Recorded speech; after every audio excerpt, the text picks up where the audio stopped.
Previously, we have mentioned the organizational culture inventory. The OSI is the world's most thoroughly researched and widely used culture assessment for measuring organizational culture.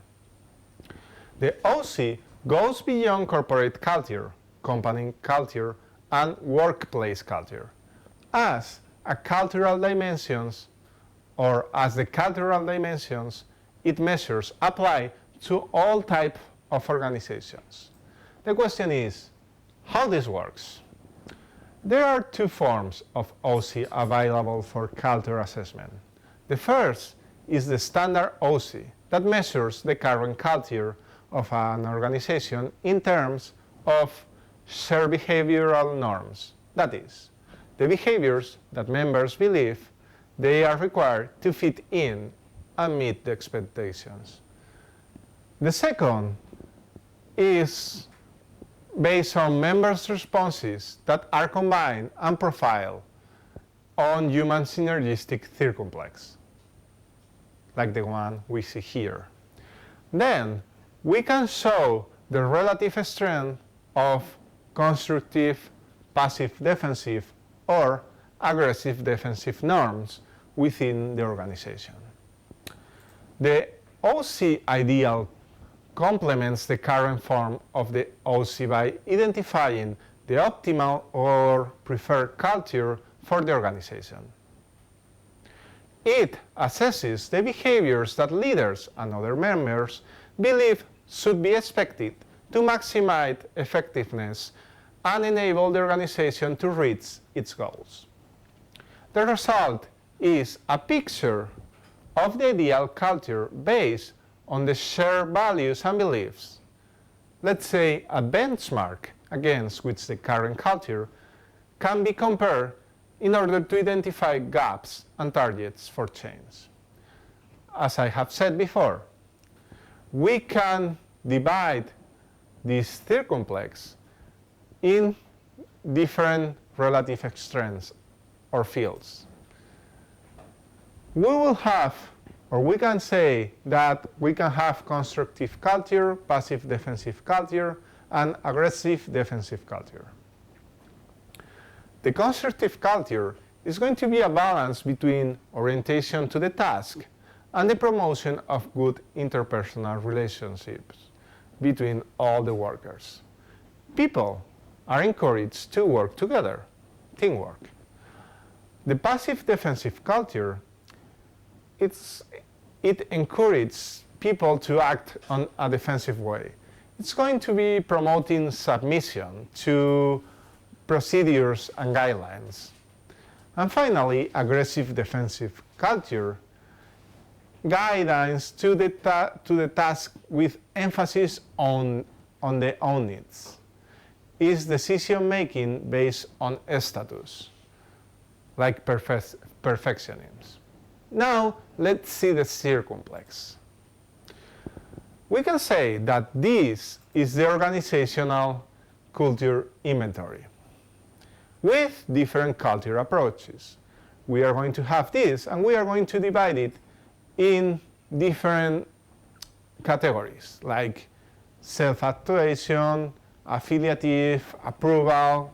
That means when somebody is looking for approval, somebody that is conventional, dependent on guidelines, avoidance, somebody or someone that opposed to everything, somebody that bases everything on power, competitive, etc. We can say that organizational culture can be focused on what is considered high-order needs, people-orientation, lower-order needs, and task-orientation needs. As you can imagine, the ideal is to have high-order needs and try to avoid the lower-order needs. Also, as I have said before, we can divide this in 3 different styles or categories. The constructive styles, the passive defensive styles, and the aggressive defensive styles. if we look at the constructive styles, are going to have a combination of people-oriented skills.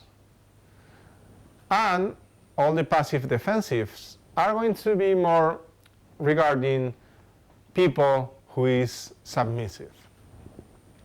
We can see that people orientation will have a combination of constructive styles and passive defensive styles. Also, task orientation is going to be mainly based on aggressive defensive styles. Also, can be divided in quadrants. In general, those quadrants are combination of the three different styles. So clockwise, the first quadrant is a combination of high order needs and people orientation, as I have said. It pursues excellence through learning, coaching, participation, and teamwork.